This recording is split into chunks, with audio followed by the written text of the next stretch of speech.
We So good. are in the middle of a series that we've been in. It's really an anchor series to the church. The idea of getting off of the throne. That we are not the ones that are in charge. That we should not perceive ourselves as in full control of our lives. But that we're removing ourselves from control and saying, hey, God, you're on the throne. You're seated way above us. And so we just want to have a conversation. That's right. You know, this series was birthed in a heavy season, a hard season, both for Pastor Truston and for myself.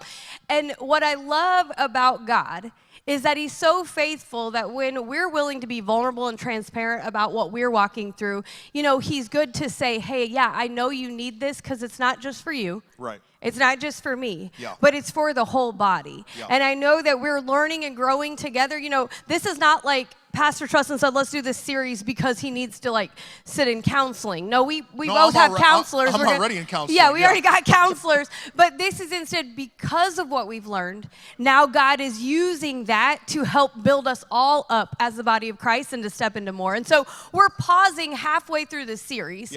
To just recap a few things, but then to give some more content to what God is continuing to speak. Yeah, I think that we've shared a lot over the last number of weeks, and instead of just pushing through to a new idea, we thought we'd take a little bit of time to look a little bit at where we've been. That's right. You know, we've started with this key verse that we're unpacking really one verse through this whole series, and that is Psalms 103:19, that the Lord has established his throne in heaven, and his kingdom rules over all. Right, so we've been reading that verse every single week, and it's kind of the key of what we're teaching is that God rules over all. Everybody say all. All. And so guess what? That includes every detail of our life. But then that's part A of that verse. Right. But I've been waiting to really get into part B. Let me read the second half of verse 19. It says, praise the Lord, you angels, you mighty ones who carry out his plans, listening for each of his commands. Yeah. So it gives this idea that in heaven there are these angels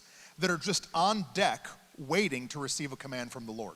Right. And that when he gives those angels a command, they're the ones that carry out his plans. That's good news for us. That's right. That it's not just up to us to figure out God's plan, but that he has a whole staff of heavenly warriors that when he speaks his plan, it's time, it's ready, it's the divine moment. That's right. That things are going to work out for us. And so we've covered a lot of ground over the last couple weeks. Yeah. You know, you talked first about his power and that we have to get off the throne of power in our own lives. That we, I want to take control. I want to be powerful. I know you did a great job explaining it from like a very masculine perspective of like being strong and mighty and powerful. But as ladies, you know, I think some of us, we like to take control with our words, with our schedule, with our actions. That for me, I was really convicted to recognize that as a mom with kids who are growing up in life, I want to take power over their circumstances, over their life, but I got to let them do what God's called them to do. I don't need to be as powerful and mighty as I put myself up to be sometimes in life, and it was really helpful and encouraging for me. Good. Good. No, good. No, power. Then we talked about our picture. Yes. How we can put our picture on the throne. And really that's speaking to our image. Right. That we spend so much time trying to put the right image in front of people, that what other people would think to me. About me. Yeah, and in that message, you got extremely vulnerable, and you were willing to literally dress yourself down to what my grandma would have said, your skivvies. Whoa. But was just your some shorts and a t-shirt, and literally bare feet to say, hey, the image we project, the picture that we put in front of everyone, sometimes we let that control ourselves. You know, for me personally, I've let the picture I've created for myself. It was not as much what other people thought about me, but what I thought about what I needed to look like. I didn't care if anybody knew what style of brand this was or that was, but it was what I wanted, what I perceived for myself. And I was so convicted that, like, I just got to be me. I just got to allow myself to be me and stop trying to put my picture on the throne of my life.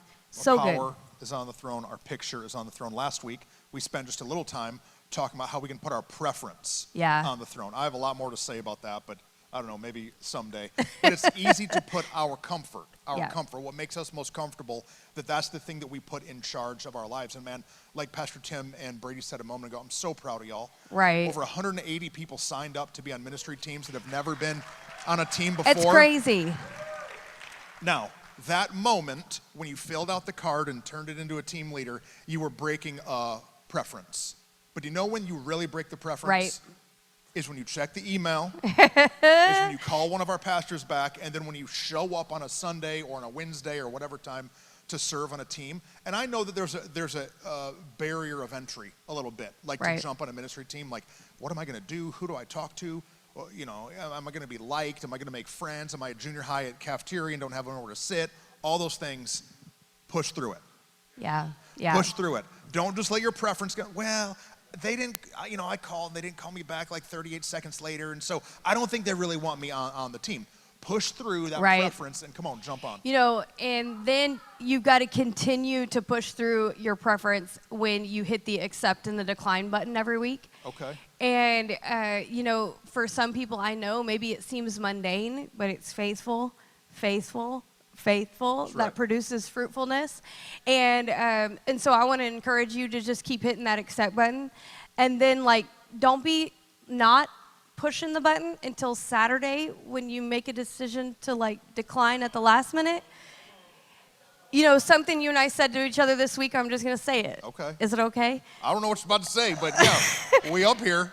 You know, we were talking about it, that when you're willing to easily decline, look, we all have emergencies. We all have things that, like, come up. We all have situations and circumstances that can't be avoided. Yeah. But if we're consistently declining on a Saturday for a job that we've said yes to, that in a moment where God said, hey, be obedient, and we said yes, but then we are declining on, like, a last-minute moment, we're not really declining on the person. We're not declining on Brady and Enrique and Cassandra and Tim and Amanda. We're kind of declining on God. Right.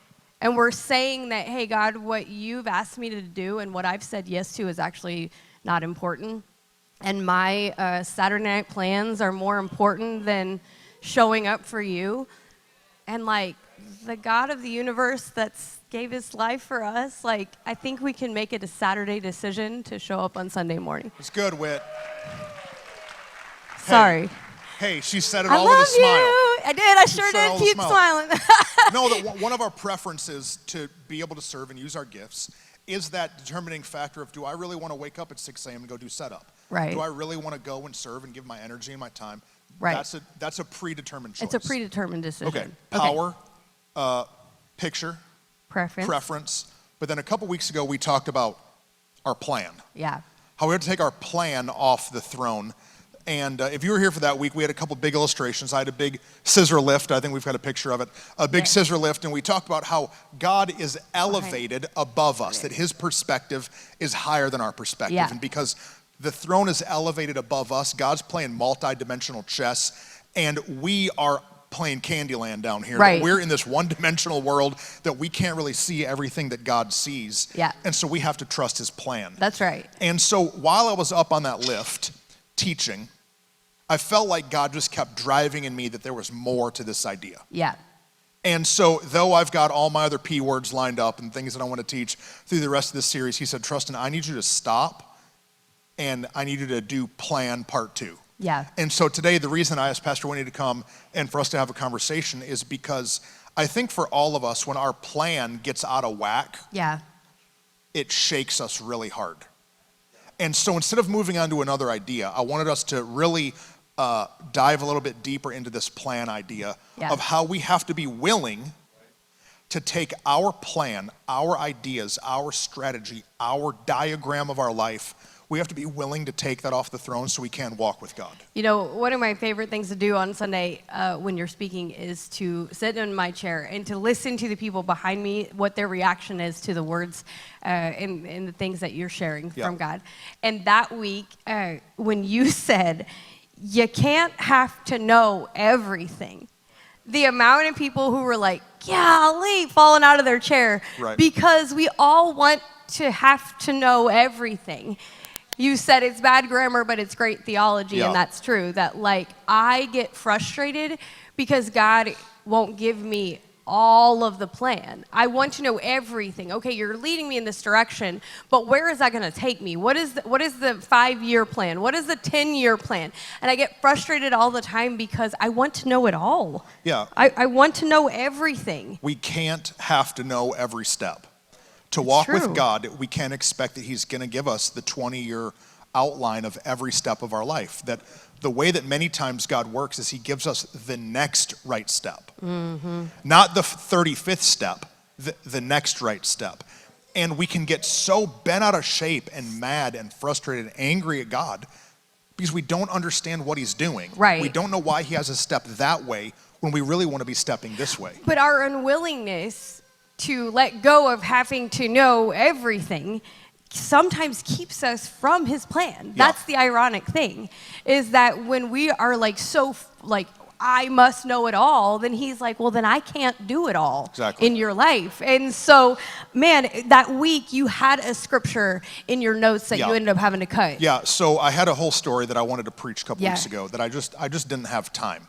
And so I thought that we would unpack it a little bit today. There's a guy in the Old Testament who's a prophet. His name is Habakkuk.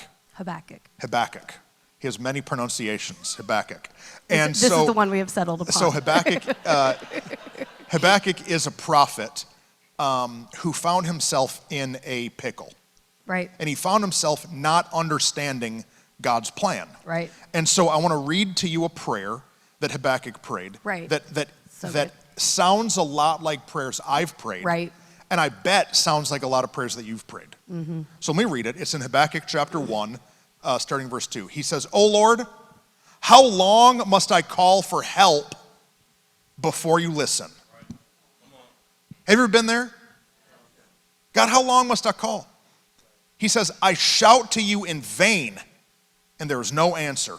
Help, murder, I cry, but no one comes to save. Must I forever see this sin and sadness all around me? Is my life always going to be this tough?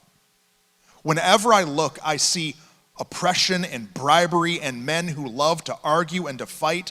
The law is not enforced, and there is no justice given in the courts. For the wicked far outnumber the righteous, and bribes and trickery prevail." So this dude's in a bad spot, and he's mad that God's not answering. Right. It says, "The Lord replied." So here's God's reply. "Habakkuk, look and be amazed. You will be astounded at what I'm about to do." And then the rest of chapter 1 is God saying that he's about to lay the smackdown on Habakkuk's enemy. He's explaining how he's going to come through and he's going to work it out for his favor. And so Habakkuk receives the good news that he's kind of been waiting for. But then in chapter 2, verse 3, God says this, "But these things I plan, won't happen right away."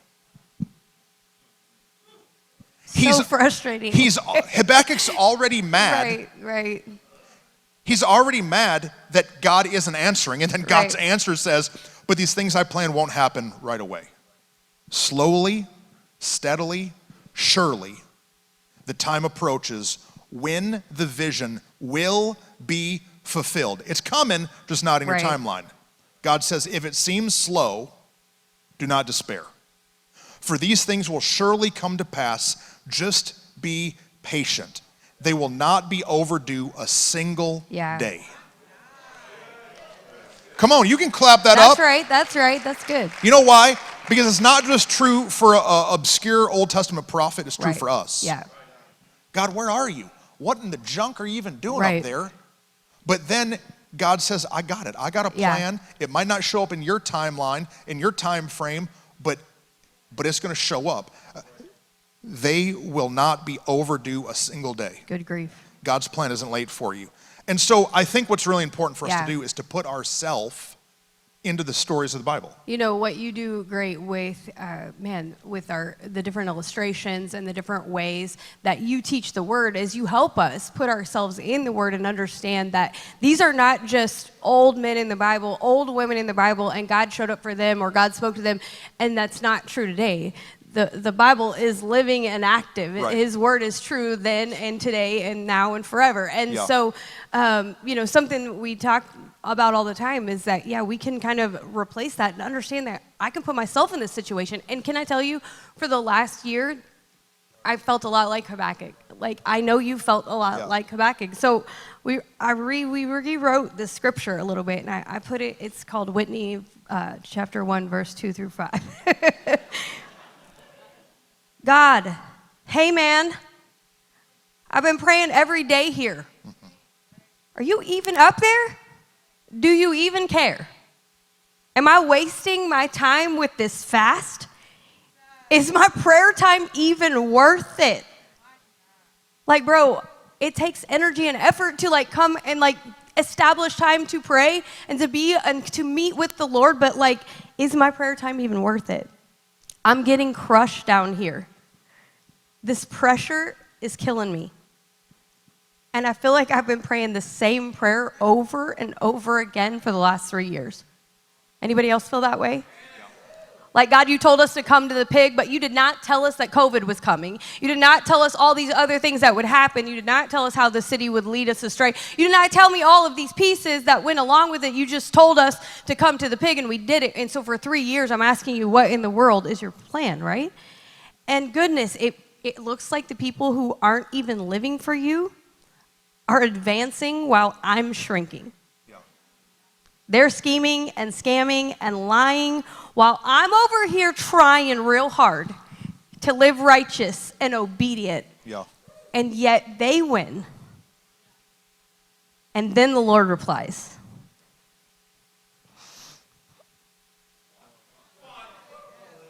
Hey, Whit, chill out. If you'll just be patient and calm down, I'm about to blow your mind. Has that ever been you in your life? Like, good grief. If we'll just chill out and be patient, y'all, he's about to blow our mind. Yeah. And so when we read the stories of the Bible, that's what we need to be doing. Yeah. We don't just do devotions to plow through to try to read 3 chapters a day. Right. Sometimes there's prayers that men or women of God have prayed in the Bible that we need to position ourselves in. Because if he did it for them, right, he's going to keep doing it for us. Yeah. And so chapter 2 and verse 3 there are really what I want to teach. Yeah, it's something you had in your notes but just really didn't have time to do. And I think it's so important and so valuable. And so there's just a few points that we want to hit today to help continue the conversation of plan, because we all have a plan. Like my daughter, today's her 18th birthday. Happy birthday. Whoa, happy birthday, Micmac. But she's 18, graduating from high school, and my family came into town, and they're asking her plan, right? Sometimes it's not our own fault that we start building our own plan, because everywhere in our life, people are asking us, what's your plan? Where are you going to school? What are you doing next? What is it? A plan is something we all struggle. Other people's curiosity puts unnecessary pressure on us. Right. Yeah. And so we all struggle to get our plan off the throne. And so it's worth a two-day conversation. Yeah. And so the first part is his plan. Yeah. Understanding his plan. Well, let me read it just that one more verse, because it's kind of our key verse. Remember, this is what God said in response. But these things I plan won't happen right away. Slowly, steadily, surely, the time approaches when the vision will be fulfilled. Right. If it seems slow, do not despair, for these things will surely come to pass. Just be patient. They'll not be overdue a single day. Yeah. And as I read through that, and Pastor Whitney and I talked through it, we realized there's 5 points that we need to learn when we feel like we're in these seasons of going, God, what is going on down here? Right. So point number 1. First one is that he has his plan. But these things I plan, he says. He's already got a plan. Yeah. And so, man, the Bible tells us that man makes our plans, but the Lord establishes our steps. The Lord directs our steps. He has a plan. Can I just tell you, God has a plan for you? Right. I know you don't know what's next. Right. He does. Right. He has a plan for that child who's acting a fool. Right. That's true. He has a plan. He has a plan. He has a plan for your business that you don't know why it's dipped. You don't know what's happening. He has a plan. Right. He has a plan to heal that marriage beyond just roommates. He has a plan. Right. I know that you've been single and you on all the Christian dating websites and you're just trying to find a good man of God. Can I tell you, he has a plan? Yeah. He has a plan. Right. Can I tell you something? I don't know what God's doing with this whole building thing and the economy and 36 acres and loans and land and buildings and all of it. But he has a plan. That's right. My job is to be faithful in where he told me to go. Right. To keep doing what he told me to do. But we have to remember that he has a plan. And so the question is, are you in step with his plan? It's really good. Or have you ran ahead? Right. Or turned left or turned right or went backwards? We just have to stay in lockstep with his plan. No, it's so important that we have to be careful to not stamp like our plan with his will and say like, oh, my plan, oh, that's God's will. I hear it all the time that people, they have plans and they then change their plans and then they change them again and then they change them again. And they every time stamp it with, well, God's speaking. Well, God's telling me. Well, this is God's will. And I'm like, hey, our God is not schizophrenic. He does not change his mind like that much. Right. I can't tell you how many times Rachel and I will be talking with someone and they'll say, well, you know, Pastor, I just really feel like it's God's will. And I'm like, well, it's really odd that whenever we talk that God's will perfectly lines up with your preference. Right, right. It's true. Most of the time, our preference and God's plan are on diverging paths. Correct. I want it faster, sooner, bigger, quicker. Right. That's what I want. Right. But God has a different plan. So be real careful. I'm talking to myself up here. Right. Truston. Be real careful to stamp God's will on my plan. Yeah. You know that phrase, there's like book or something that says like everything I needed to know I learned in kindergarten? And like a lot of the things I needed to know I learned in Sunday school. Yeah. And one of the things I remember my Sunday school teacher teaching me and then my youth pastor teaching me when I was young was how to determine if what God was speaking in his plan was really from God. Yeah. And the first one is always true. Does it line up with his word? Right. Because if it doesn't line up with his word, then you can guaranteed mark it out. It is not his plan. Yep. If it goes against what his word says, that is not his plan for your life. Right. And so you can go ahead and throw it in the trash if that's the first one. But sometimes it lines up with his word and we're still unsure if it's really God's plan. And I think it's important to share that with some other spiritual authorities or spiritual relationships in your life and see if they agree. Yeah. Now, that one is not one that works every single time because sometimes God's speaking something to you that other people, based on their preference or based on what they get out of your relationship or based on what their fear or anxiety that they're still working through, what they would say. But it's important that it's why living in godly community is so important, that we have other people in our life all the time. I'll come to you, or you'll come to me, or Aaron and I will meet with you and Rach, and we'll say, hey, here's what God is speaking to us. What do you think about that? Yeah. And so that is a weight that you should put in. And then I already said the third one, but it's so true. God doesn't change his mind, y'all. He is not a guy that changes like the wind like we do. He does not change based on feelings or economy or environment. Like what he speaks is true, and we can trust it. Yeah. And if we find him changing his mind a bunch, it's probably not him speaking. I had this friend in college that it felt like every 3 months she was dating another dude. And so I finally said to her one day, I was like, hey, I found out she was dating one of my friends. And I was like, what is going on? She's like, I feel like it's God's will. I was like, well, what about so-and-so? Oh, I felt like it was God's will. What about old boy? But I felt like it was. I was like, now, wait a minute. I don't think that God just changes his mind up there just all the time. I think sometimes we can do that. And we look at people that make those kind of decisions. We're like, yeah, that's silly. You shouldn't do that. But how many times do we find ourselves putting God's stamp on our plan? Absolutely. So good. Okay.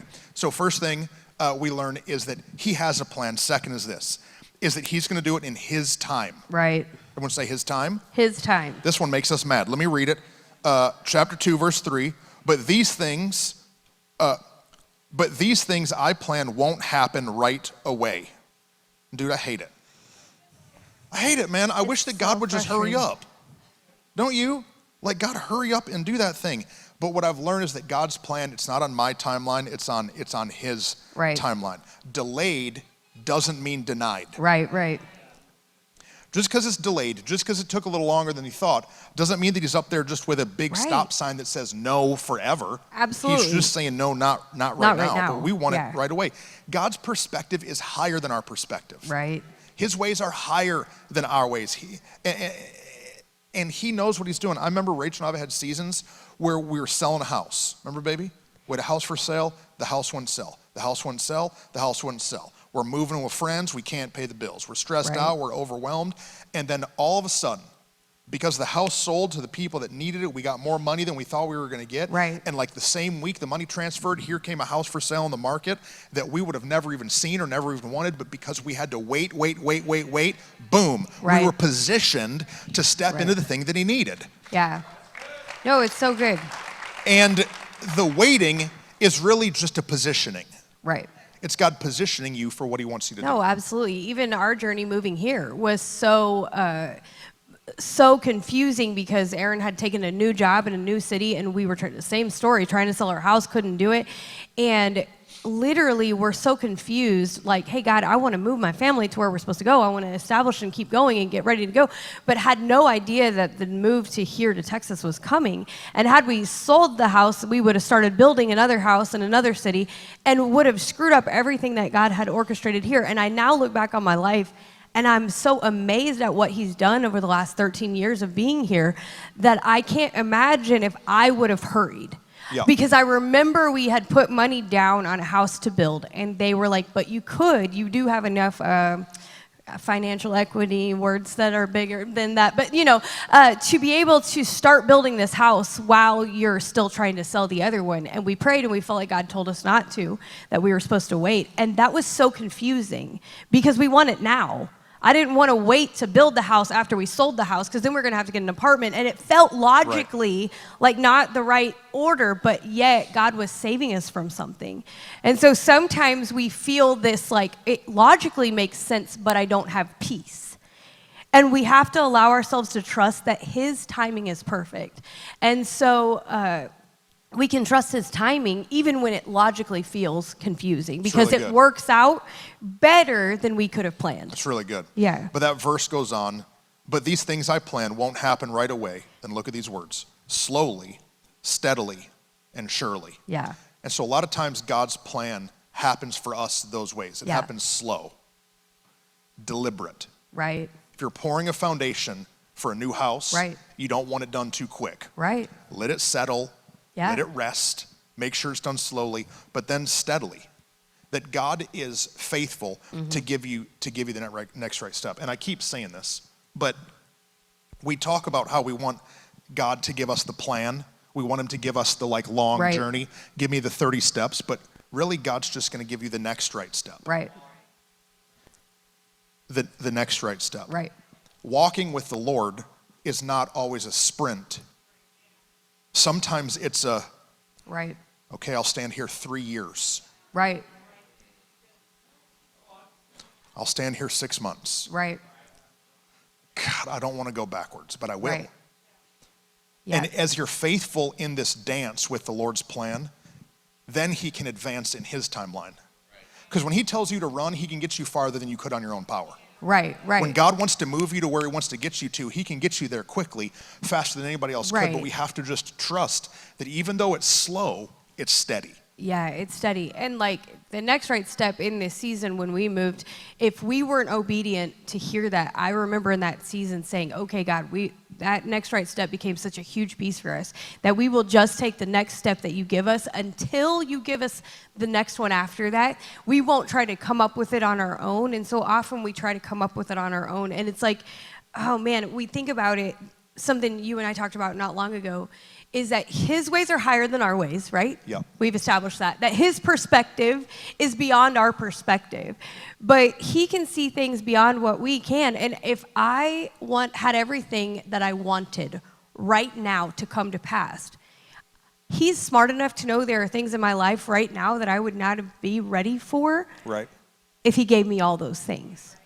About 6 months ago, you and I were talking and we were like, okay, I feel like God is telling us what are the things in our life that if everything came to pass would actually crumble in our life, would actually screw it up. That my time with my family, I would actually, if everything that I believe God was going to do came to pass, I have not yet perfected that to the way God wants me to, I would just lose my family.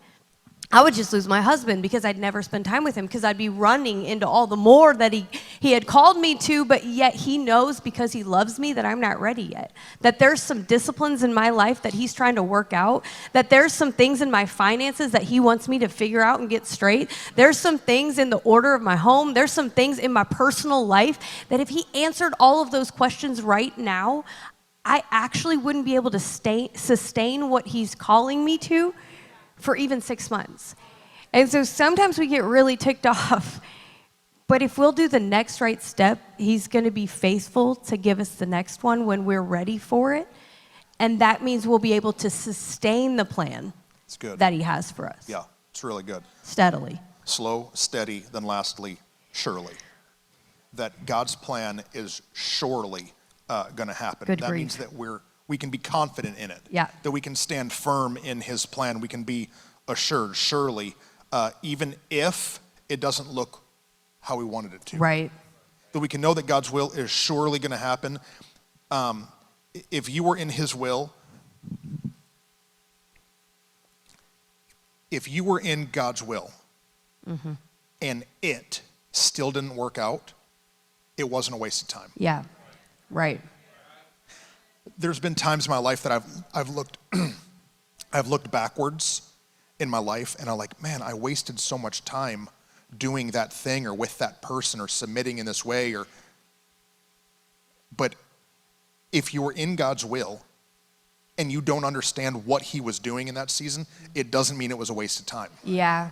It doesn't mean it was a waste, because you learned some things, you gained some stuff, and so though externally it might not look like it was a win, internally, God's in heaven cheering for you. Yeah. It's good wisdom. And clap it. And if we can understand that and receive that wisdom from someone who's been there, then it will help us in the moments that we're in right now. Because it wasn't a waste of time, and it isn't a waste of time. Right. That right now, in the next right step moment where I am literally standing paused, it isn't a waste of time. Yeah. There's something he's teaching me right now. There's something he wants me to learn. There's something he wants me to see. There's something he's developing in me right now in this step. And it will change our perspective. It will change our attitude. It will change our preference. If we will allow ourselves to receive the wisdom that comes from God, to know it isn't a waste of time. Yeah. It wasn't a waste, and it isn't a waste. And it's not just an idea, it's scriptural. Yeah, that's 1 good. Corinthians 15:58 says this: therefore, my dear brothers and sisters, stand firm. Yeah. Let nothing move you. Always give yourself fully to the work of the Lord, stay in his will, because you know that your labor in the Lord is not in vain. Your obedience is not in vain. It's true. Your labor is not in vain. Your waiting is not in vain. You're holding on and listening to that voice of the Lord that doesn't look logically like it makes sense. Right. It's not in vain. Yeah. He's up to something. He's doing something. Because it says that in his time, surely, right? Slowly, steadily, surely, the time approaches when the vision will be fulfilled. Yeah. That's the next point if you're taking notes. That the vision will be fulfilled. You can have confidence. You don't got to make it happen. He's going to make it happen. You don't got to strive to pick the thing up. Come on. Remember I did the illustration with the deadlift? Like we want to just get the thing up. We don't have to strive. The Bible says this in Psalms 46:10. Stop striving, Truston. Stop striving and know that I am God. Yeah. I will be exalted among the nations. I will be exalted on the earth. He's saying, I've got this, man. Quit striving. Quit trying to figure it out and work it so hard. No, it's something that he's been teaching us, because it's really great whenever you're working really hard and then everything is falling into place. But sometimes when you're working really hard and things don't feel like they're falling into place, then we start to strive harder, because we start to take on the idea that we're just not doing it right. We're not doing it good enough.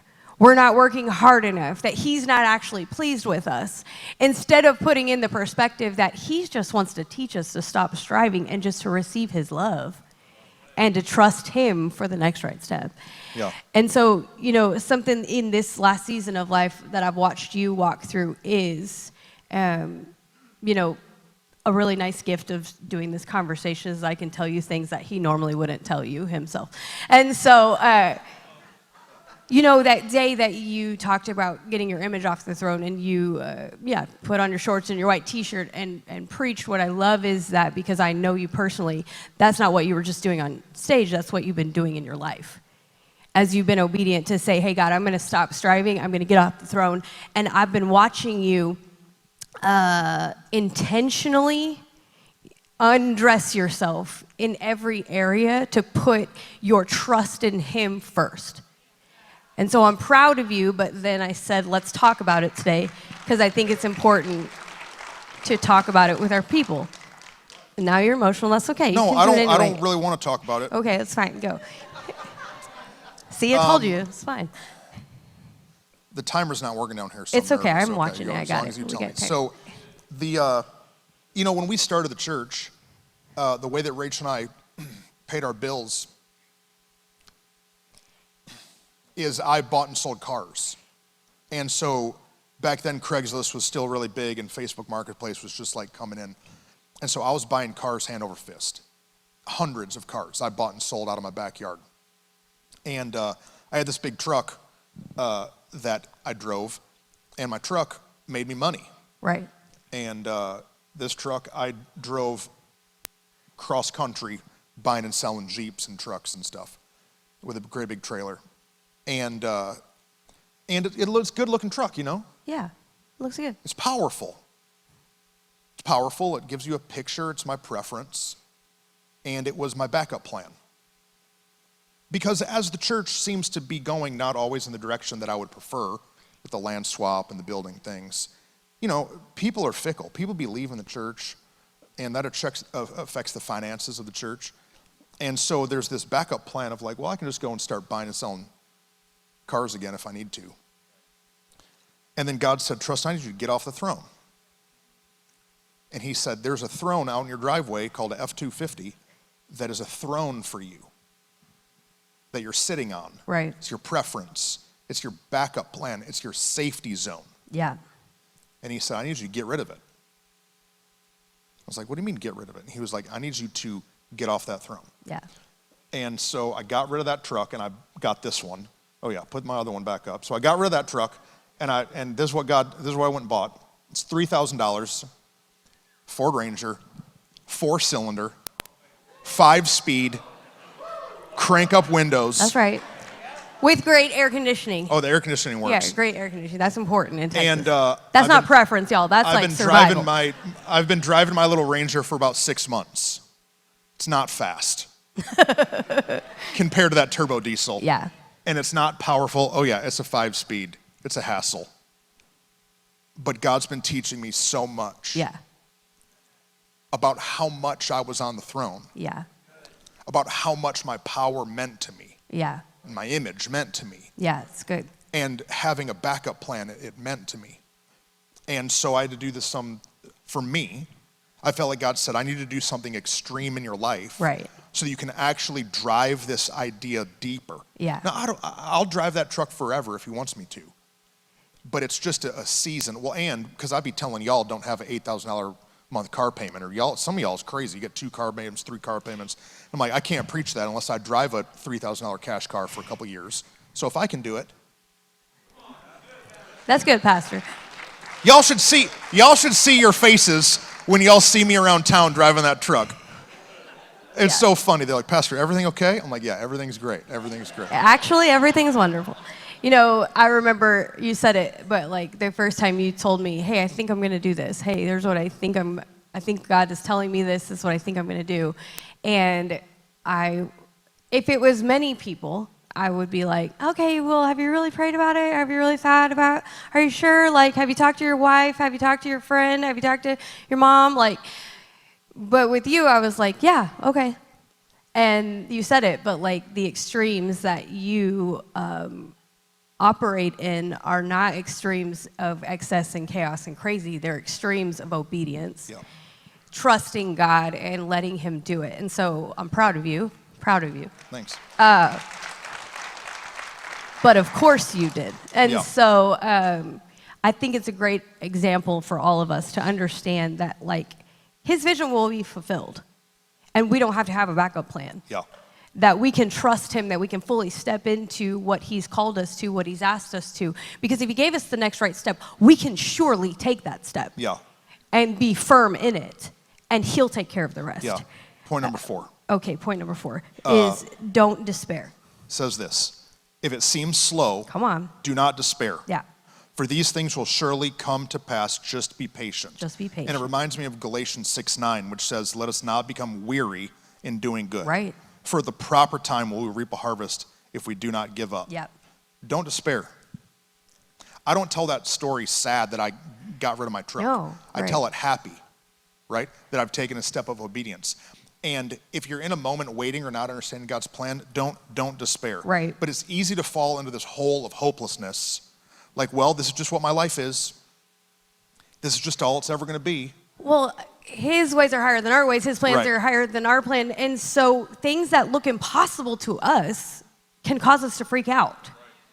Because I cannot see my way out of this. I cannot see how this is going to work out. But his plan is best. And man, in Matthew 19:26, it says, Jesus looked at the people and said, with man, this is impossible. But with God, all things are possible. And like, I have to imagine that Jesus looked at them like, guys, come on, are you serious? Like, you know this by now. But the truth is, we know this too. But we have to learn to know it, to not despair, to not allow ourselves to be up at 3:47 in the morning worrying about it, but to trust that even though it's not our timing, it's his, it will come to pass. His plan, his time, the vision will be fulfilled. Do not despair.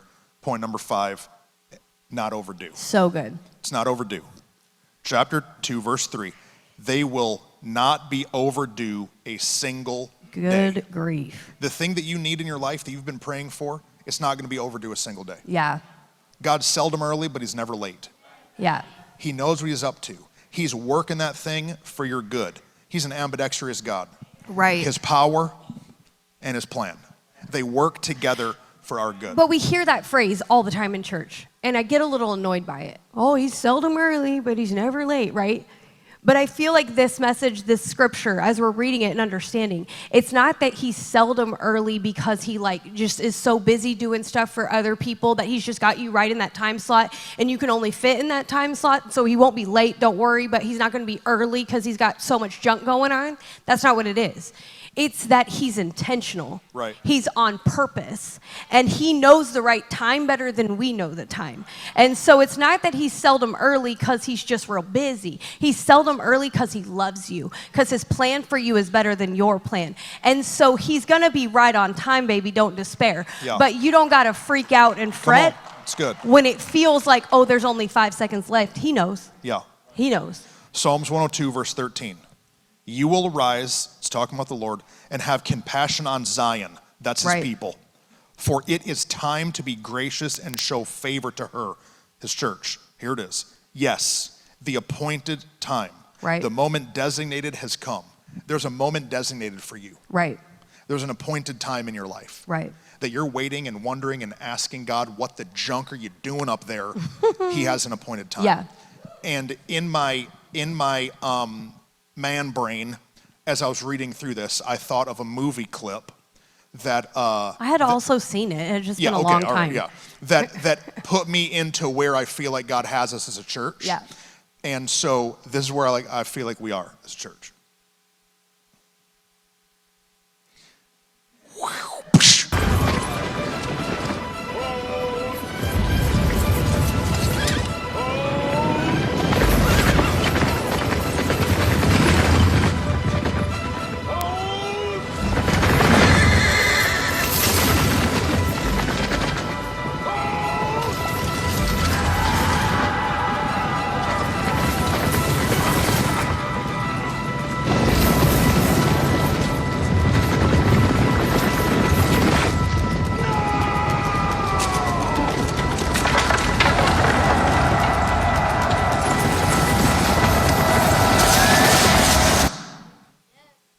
We cut it before the gory parts, don't worry. But you feel the tension. Hold, right? There's the tension. Yeah. There's the tension of, are we holding too long? Or should we turn around and run? Or should I pick up my sword? Right. But when we'll trust the plan that God has, and when we'll just hold, he's going to bring us victory that our enemy wasn't even ready for. Right, right. So good, so good. I don't know how much time we have. We had to do this last part. We got it. So if you're asking what is even happening, like, God still has a plan. You think we have time to do this last part? Yeah, you're going to do this part. Yeah, we got to do this. Okay. We'll be done. So 1 Samuel 9:3, go. So there's this story in the Bible. You know Saul. So Saul, Old Testament Saul, before he became king, he's just this tall, handsome dude. And he's working for his dad. And his dad tells him he's just his dad's son. Yeah. And his dad says, hey, well, let me just read it. 1 Samuel chapter 9, verse 3. His dad says to him, oh, wait, I lost my iPad jank. He tells him, go and look for donkeys. Go and look for the donkeys. Yeah, there it is. Is it up there? Go and look for the donkeys. So Saul, this like well-spoken, educated, great guy, is now out on a mission for his dad looking for some donkeys. Real important task, right? Like, wow, that's really Super spectacular. important.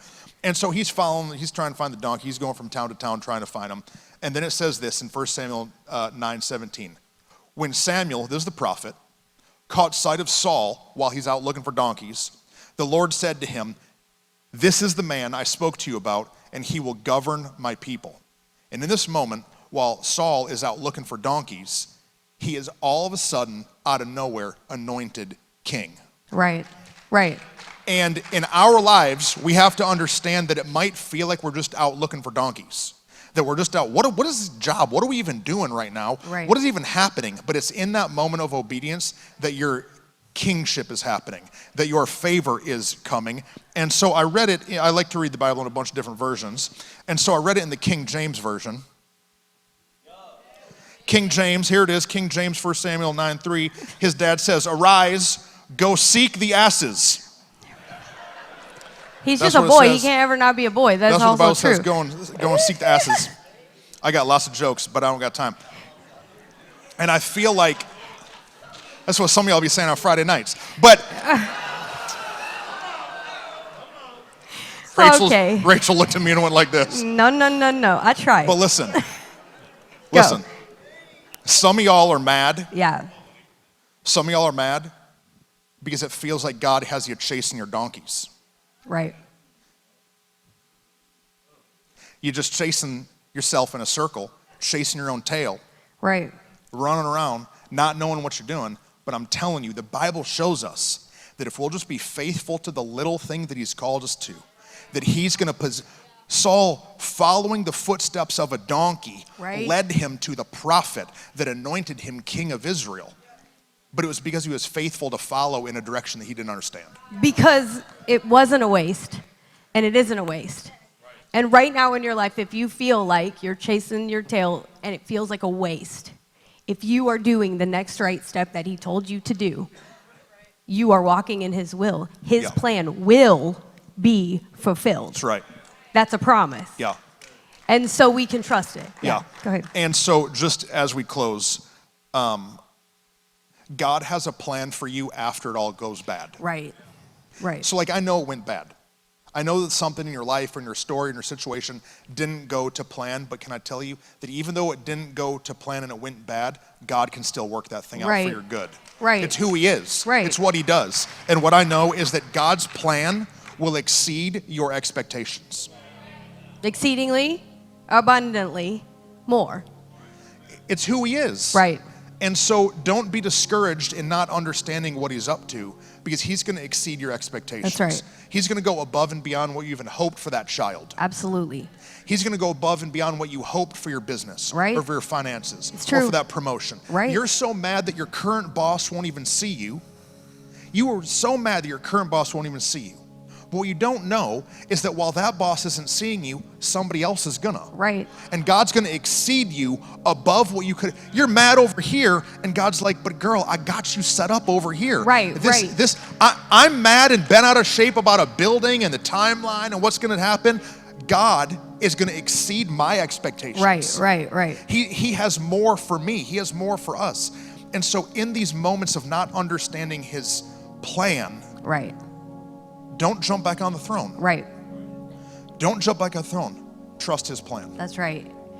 It's so good and it's so true. And I think that as we continue in this series, learning to get off the throne, we're all stepping into obedience. Yeah.